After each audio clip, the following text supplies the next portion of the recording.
It's Monday on Daily Delivery. I'm Michael Rand, Patrick Reusse here with me as well. It's June, Patrick. Twins are still in first place. The miracle in Canada over the weekend. I don't know what we'd call it officially, but do you believe in miracles? They took 2 out of 3. You wrote about kind of the notion of upsets in baseball. We can talk about that a little bit, but the primary fact is Twins were stumbling big time before they got to Toronto. They'd lost 7 out of 10 against Detroit and Kansas City, and then they just go ahead and win 2 out of 3. They score a lot of runs in the 2 wins, and here we are. I want to get some thoughts on some individual players in a minute, but what do you make of that? I think you wrote that's just kind of baseball, right?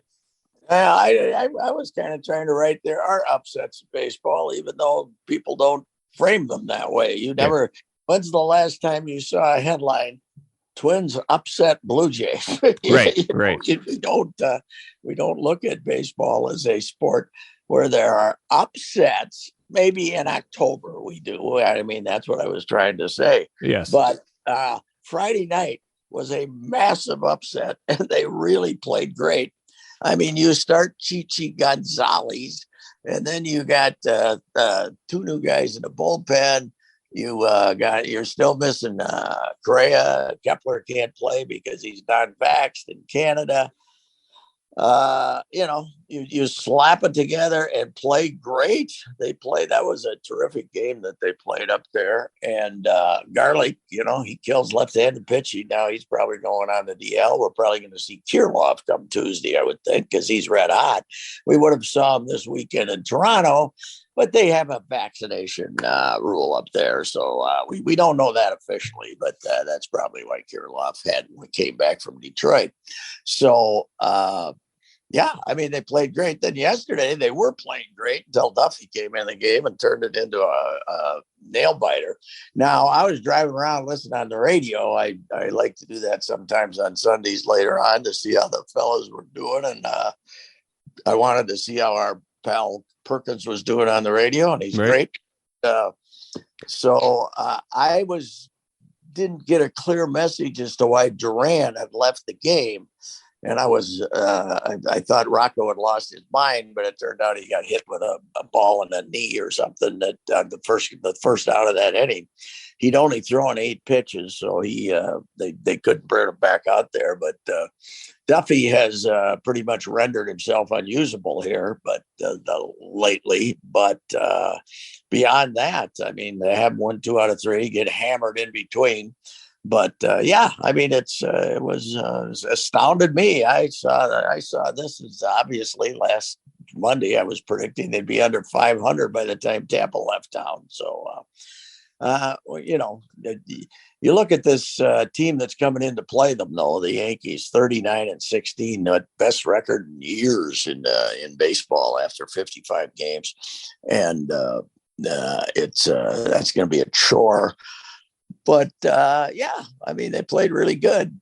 I think one decision I really liked they made was they called up Palacios to play shortstop. Yeah. And been in the system for a while. Now he kicked a couple. But instead of messing around and having Polanco play shortstop and Arraez play second, which they did one game in Detroit, get the guy up here who can catch the ball and throw it to first base, and you don't have to change everything around. And, he's been in the system for a few years, and, let him play shortstop and play everything else. One problem I would think that they're they might have to address here is that Ryan Jeffers never gets a hit. He's 2 for 30 or something like that. He's down to he's down into the 170s. Luckily, Sanchez you can pretty much look at him as your number 1 catcher now. But they played great in Toronto to win 2 out of 3. Pretty amazing to me. Toronto's interesting. I talked to TK, you saw that column on Friday night after the game, and he was all worked up because Vlad had hit that long home run on Friday and hit it 900 miles and then jogged around the bases. Took him about 3 minutes. And then the rest of the game, they did not. That was the second inning, right? Vlad, I think that's right, yeah. They didn't get a hit the rest of the game. Is that right? Toronto. They did Wow. not get hit the rest of the game. They got 3 hits in the first inning, 1 in the second off that Gonzalez, or maybe it was third, whatever it was. Once he left, those relievers that came in and pitched 6 innings, Wow. which did not include Duran. Duran was not one of the 6. One of the pitchers that pitched those. They had 5 relievers come in. They pitched 6 innings. They did not give that team a hit, which had been fantastic. Had been 1-8 in a row, and that was the other part of it. Toronto was playing great. The Twins were playing terrible. Twins go in there and win 2 out of 3. I don't know. You figure it out. I can't. I'm glad I wasn't in the neighborhood of the St. Croix Casino, though. I would have been down a quick 500 on Friday night. I guarantee you that. Take a playcation to Mystic Lake for 24/7 gaming, fun restaurants and bars, and luxurious hotel rooms. And join Club M to bask in the rewards. Follow the lights to Mystic Lake, where every day is play day. I think it's a good point that we don't think about baseball as having upsets, but that did feel like it, because the whole narrative of the Twins wasn't just, oh man, they got to play Toronto. It was, we're kind of just waiting for this slide to come, and it might still come, but they're not going to finish. They're not going to leave this stretch under 500. They've already guaranteed themselves they had already guaranteed themselves that on Friday, and now with 2 wins in the first 3 games, they've bought themselves some grace. If they can manage to win 1 against the Yankees and be competitive against the Rays, they'll at least come out of this stretch feeling okay about themselves. But it's just such a weird team. We're more than we're more than a third of the way into the season now, and you still look at them and you say, how exactly are these guys getting it done? How are they, aside from the AL Central being so bad, how are they 4.5 games up? 32-24 now, which is a good pace. It's a pace for 95 wins, probably. I still don't understand how they're doing it, but one way they're doing it is, I want to talk to you about Luis Arraez. Had 4 more hits on Sunday. I believe he's hitting 358 now. I mean, a lot of singles, obviously. So he's kind of this throwback to the 80s when, these guys lefties were just slapping the ball all over the field. But my goodness, when you hit that well, when you hit 358 right now, this guy's something else. Yeah, what's he hitting against righties? Because Rocco still likes to put him on the bench once in a while when there's a left-hander pitching, which is, to me, he's, I don't know. I think they should be calling him and getting him signed for 4 years, don't you? Before he gets, as the time. He's one of those guys you want to get signed ahead of time, like Polanco. And he could. He's a hitting machine. There's no doubt about it, and doesn't strike out. Hits line drives, and he is. You can't quite shift him like you do everybody else, because he'll just serve it into left field there. We've already talked about it, the Carew angle, as far as Rodney sees more of himself in him than any other hitter. Now Rodney would hit more doubles than Arraez does, but Rodney, what was it, 2 weeks ago, he called up Bremer during the game and said, tell Arraez to stand up more, that he's standing up too high. Tell him to get into that little crouch of his. And, during the game, he told him that. After the game, Bremer mentioned it to Arraez, and the next day Arraez got 3 hits again or something like that. So, it's great to have him. And you got to love him, right? If you're a fan, don't you just, he's kind of got that look of one of those pepper pot type of players that we all love in baseball. And I would think he's rapidly ascending as maybe they're everybody's favorite ball player right now on that team. And he just that's a big weapon to have somebody on base. What is it now? 41% of the time, something like that, isn't it? 42%. Got to be close to that. Yeah, I'm looking it up right now because I was looking up his overall his splits. He's on base right now is 447 this season. 447. He's got a lot of walks too. In this environment is amazing. 358 right now Yeah. It's like 420, because the league averages 232 or something like that. I mean, whatever it is, there's more teams. You look at team batting averages, there's some of them were fighting to get over 200 a week ago. I don't know if they still are. So yeah, it's phenomenal. His go ahead.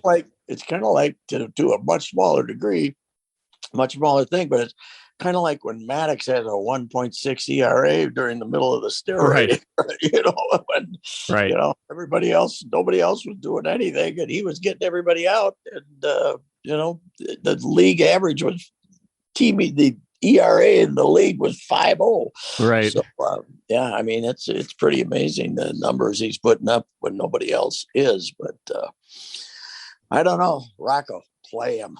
Don't.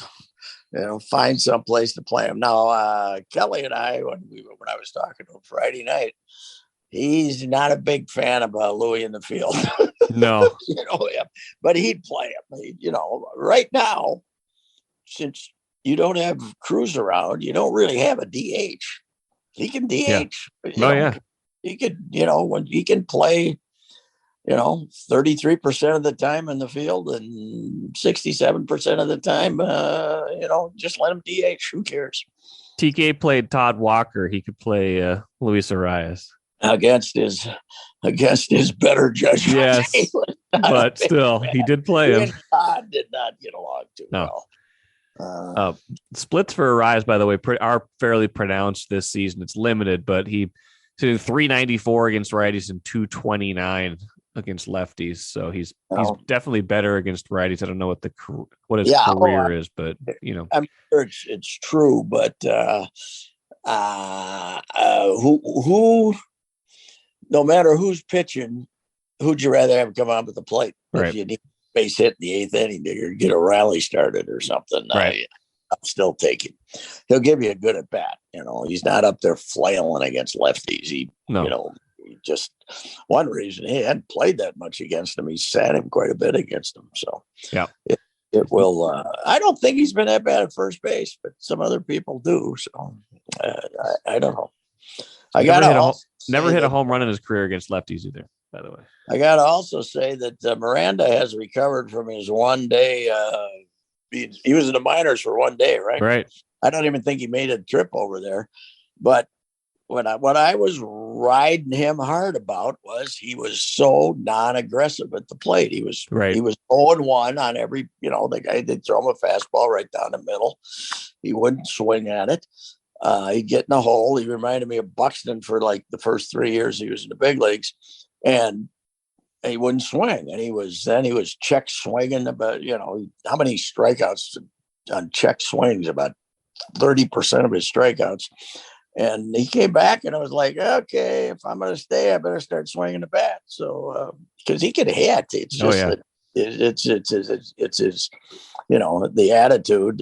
He looked like a guy who's every at bat said, "Boy, if I make it out here, I'm going to get sent back to the minor league." So now he's kind of back and say, "Boy, I better swing the bat." And he's right-handed hitter, which helps with this team. You know what? If Kepler was vaccinated, call up Toronto and trade him for that Lourdes Gurriel or somebody like that, a right-handed hitter. Their regular lineup has 8 right-handed hitters in it. Yeah. And then they 8.5. The regular lineup's 8.5 right-handed hitters. They need a lefty bad. We could send him Kepler, but not if he's not vaccinated. No, that's a problem. But Kirilloff coming back, Larnach doing okay. Yeah, he's been good. Kirilloff tearing it up. So what they are really left-handed, and they probably going to have to move somebody, don't you think? Yeah, I do. It's just kind of felt like once anybody starts hitting and gets healthy, that Kirilloff and Larnach are good, intriguing players, but they're a little bit of a redundancy. They've got some left-handed redundancy there. Yeah, it will be interesting. But yeah, well, I mean, I'm shocked now. Anybody can go to the ball games this weekend? I was just gonna ask you that. I think the weather's supposed to be pretty good, and it's good competition, and Some school is out now. Yeah, it looks like the weather's going to be really nice. A lot of And then we also like to say, well, there's a lot of graduations this week. And blah, blah. Everybody, they always come up with some excuse. My old friends in Philadelphia, when their attendance was after they had their good run and what was it? When they won a World Series in '80, and they were drawing huge amounts of people, and then the attendance started to decline. And the Phillies used to always say, well, everybody's at the shore. Everybody's at the shore. Here we say they're all like, if you're interested in your team, you're it's not boy, I'd really like to be at the game, but we're going to go to the cabin for every weekend for the rest of the summer, or we're going to we got graduation, we got all this stuff.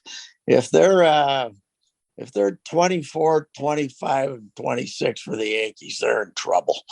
You gotta come close to 30, don't you? Yeah, you do. I mean, it's the Yankees. And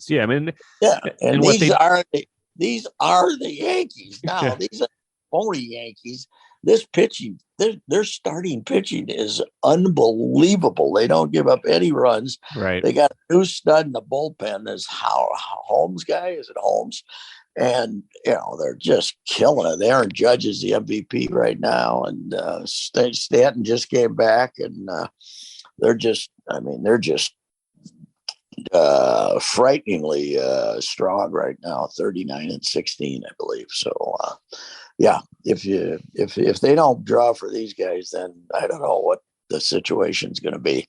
And it's kind of like, well, they were so terrible last year. Well, 2 years ago, they, in 2019, they set a world record for home runs. Right. Won 101 games. The next year, they were 36-24. So, one out of the last 3 years has been terrible. And it's like, people are just turned off by them. Well, that's, why?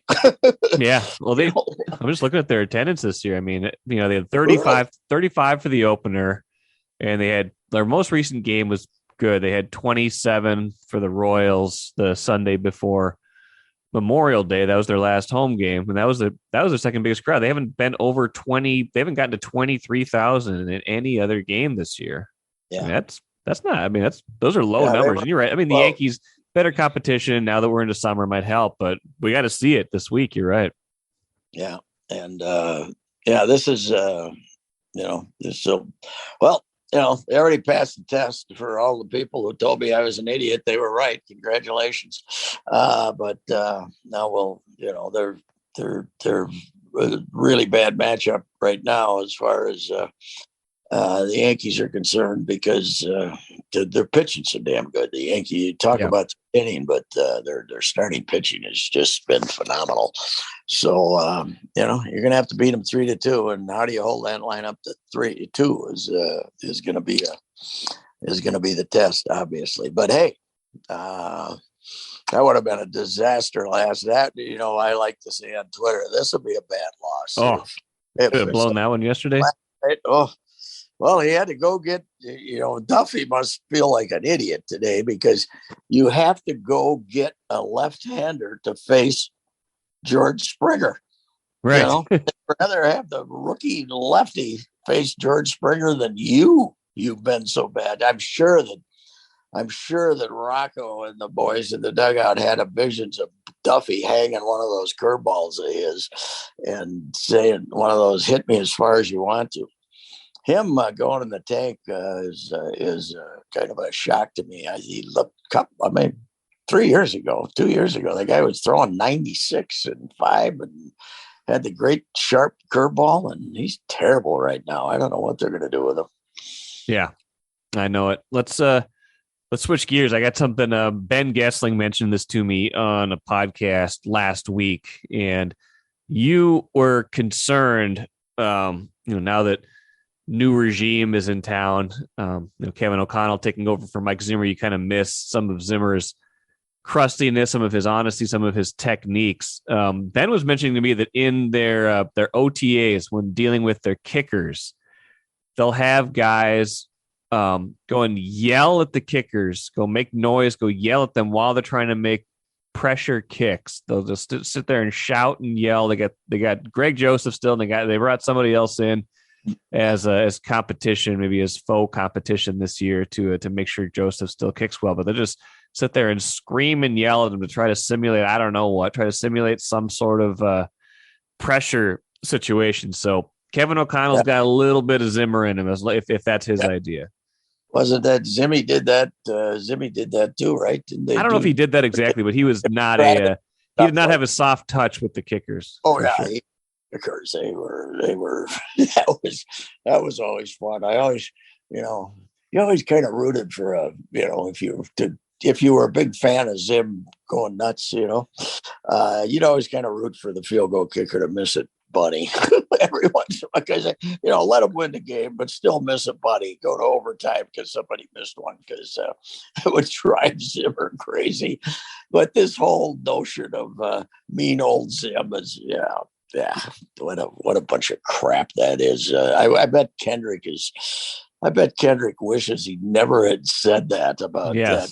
Now he gets a rat. Apparently, out there last week when he talked about it again, or 10 days ago, or whatever it was, he didn't want to talk about it. Everybody basically forced him into getting into talking about it again. So the media came out there, and that was their angle. I think the TV stations weren't anybody. That was going to be their angle, and they weren't going to let up. But I don't, What are we right now? Have we had the mandatory minicamp? No, mandatory minicamp is this week, but it's just 2 days on the field, I think, and then one more of bonding. I think we're going to bond for a bit, and then nice barbecue or some damn thing. And then after this, they're gone till training camp. This is the last week of off field or on field stuff until training camp. It's going fast.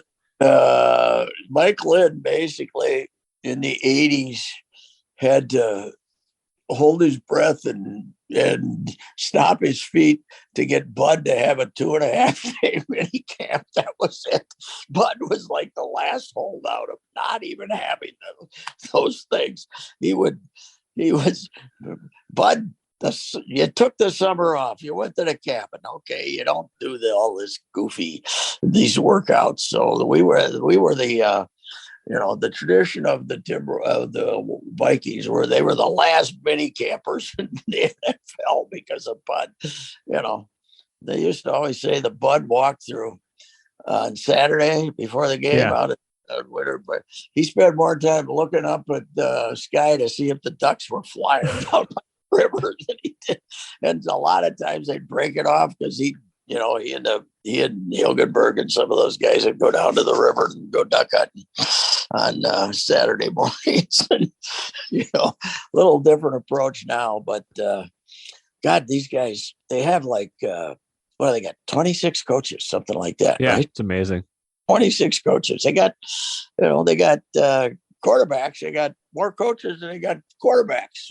They got obviously O'Connell's a quarterback guy. You got the offensive coordinators. Then you have a quarterback coach, an assistant quarterback coach, and a quarterback analyst. You got an offensive coordinator and 3 other specific quarterback coaches, and you only got 3 or 4 quarterbacks. It's unbelievable, the mob that they used to have. No, I asked Bud about that mob that they have for assistant coaches. I asked Bud about that when he was on the podcast a couple of weeks ago, and I was talking about kind of how people want to compare O'Connell to him, at least in appearance. And he said, how many coaches I had back then? Like 4. I was like, how many he has? He's got like 20 something. I'm like, yeah, I know. It's more about the look than anything else, but the eras are not comparable. It's just the eras in all sports, but it's unbelievable. He had 6 most of the time. He never had 4, I don't think. But I think 2 of the guys didn't really do anything. Like one of them was just his buddy, right? Yeah, Buzz Birdies, the great Buzz Birdies. I think they put him in charge of defensive backs, but Bud was kind of in charge of defensive backs. And Buzz's job was to make sure nobody paid retail for anything. if you needed a new refrigerator, he'd get you hooked up for about 1/3 of the price. Buzz was kind of their deal maker. So they were, it was, they were all, they were all the same guys year after year, unless one of them, I think two of them, Neil Armstrong and the Holloway and Neil Armstrong, both left here for head coaching jobs. So beyond that, they just kept the same guys all the time. Yeah, it is a different world. So you can't make any comparison with what they were doing in Bud's time to what they're doing now. That's for sure.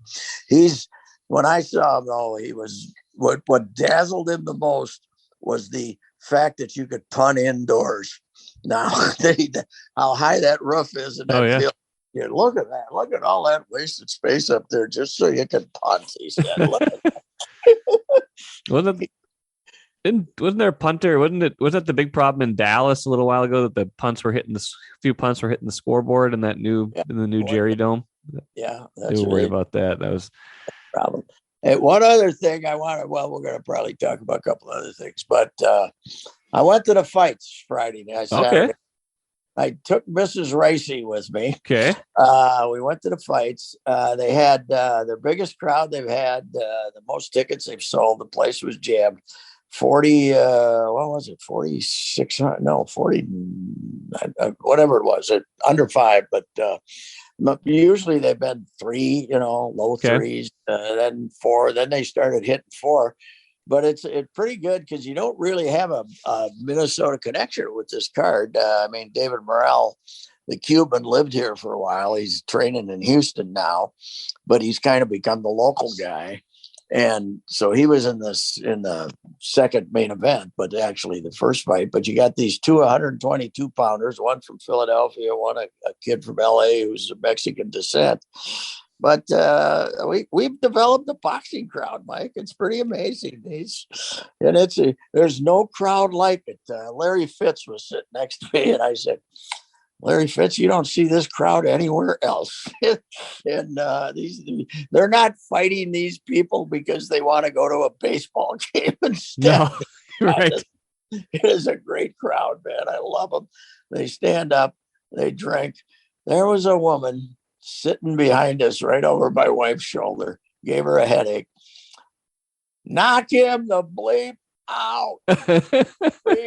Knock him the bleep. She screamed that 25 times per round when Morrell was fighting. Oh my gosh. It was unbelievable. And but it's fun, and it's a great place for boxing. It's a perfect size arena. Yes. And they have 2 bars, one on each side, 60 yards long. So you're never going to be thirsty. Yep. You go up there. And boxing is a crowd where people don't mind like elbowing their way to get to where they want to go. And, they don't mind being crowded and jammed and, help me, excuse me, let me through here.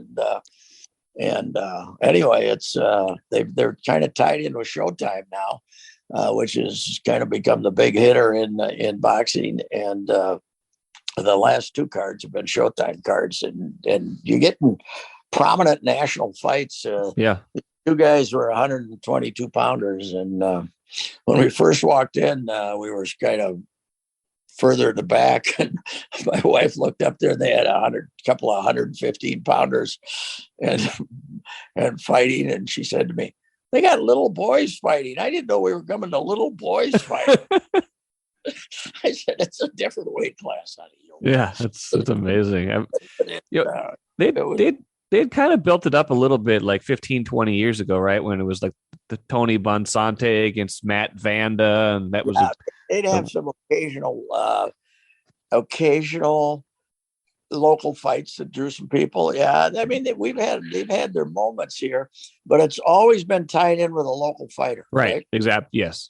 It's always been a promotion of a local fighter. Scott Ledoux fought Norton here, and right. And Larry Holmes damn near killed him here. And but this is not a campaign. This started off kind of pushing Jamal James and Caleb Truax, but it's now kind of, hey, you go to my friend Mark Wicker, who's recently retired out in Orange County, but a big fight guy out there. And he, texted me 3 months ago, said, "Hey, you're getting the Fulton Roman fight there." And so, the difference is that there's this Premier Boxing Champions they go to Brooklyn, LA, someplace else, and here. So they got like the 4 places, the 4 main. Then they might go somewhere else for a local guy, but they're in the circuit here, and they're going to probably get about 4 cars a year, and that's just right. You don't want to, every 3 months, every 2.5 months, people, hey, there's a fight, so let's go. Right. So.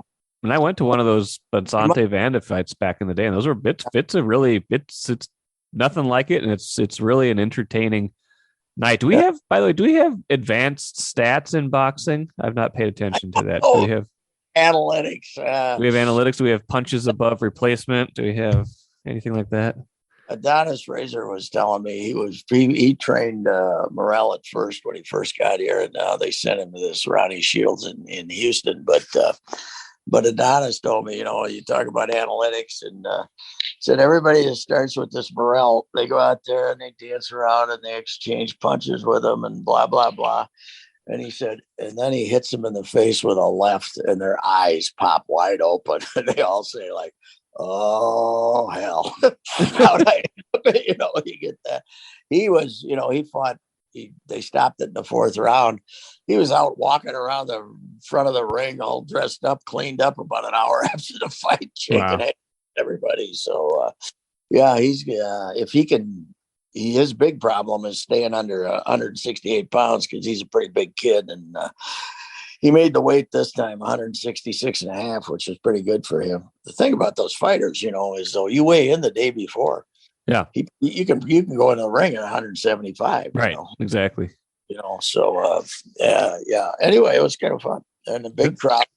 We poured out of there at 11:15. It was over about 11 o'clock, 11:15, and they were having a post-fight party at the Rain down on First Avenue. Okay. Yeah. Guy should have stopped for that. That might have been a scene. The boxing crowd assembling afterwards to drink even more out of that. A lot of fun, man. Yes, I'm sure that got might have been a few amateur undercards at the bar that night. They did well. Hey, Nadal, how's that guy, man? 14-0 in French Open finals. Unbelievable. And his foot is apparently asleep. He's got to get like the injections in his foot just to play. But they had pictures of this kid he played in the finals showing up to watch him play, like when the kid was the guy that was 13 or whatever his name is, the guy here, Rudd that he played. And it was big. The guy was like, grew up as this big Nadal fan. Now he's playing him in the finals and getting beaten about 10 minutes, so all these years later, it's pretty astounding that what this guy has. About 3 years ago, it looked like he might be done because he had many injuries. It doesn't amaze me that any of those people can play, in 15 tournaments a year and stay healthy. But anyway, we have obviously not a lot of big tennis fans, including me, but this generation has had the 3 greatest tennis players of all time: Djokovic, Nadal, and Federer. It's incredible. Yeah. Yes, they do. Patrick, I want to mention one more thing before we go. If you had been near a casino with a sports book on Friday, and the Twins had played the way you thought they were, had played the way we imagined, let me start that over. If they had played the way they did Friday, but you had lost 500 because you thought something else, you could have made it back last night, because Golden State winning over Boston at home in Game 2 in a fairly comfortable fashion is about the most predictable NBA thing you can imagine, is it not? Although I think after you absolutely threw away the first one, you could have doubted yourself, don't you think? You could have, but the home team, if they're any good, they can't lose that game too. They get so desperate, and they almost always win that game too. You know who I admire, NBA and stuff? Stephen A. Smith. Stephen A. Smith's making what, $8 million? Is it something like that? I don't know, something. He more than us. Money. And Stephen emphatically says the most routine horse crap you've ever heard. The Golden State Warriors are a very good basketball team. Come on, and then he says it. Stephen A. Smith emphatically, and the guys that are interviewing him after the game, he does the NBA thing, and they're all, "Oh, did you hear what Stephen said, boy?" Throwing grenades out there because he thinks the Golden State Warriors are a very good team, and they're going to come back, and the Celtics are inconsistent. Okay, thank you very much. Where's the paycheck? Come on, let's go. Right. Let's go. He's unbelievable. How the shtick he's created is fantastic. I admire him greatly. Anybody who can steal that much money, I acquire. Using that vernacular of yes. I mean, it's outrageous. I've never worked a day in my life either, so I'm not complaining about it. But I was very proud of one of my tweets over the weekend, though, this Bichette is a great player. I love that kid. The shortstop for Toronto, and his old man was a big leaguer and all-star, and Bobby Witt Jr. And I love both those guys, shortstops, just fantastic.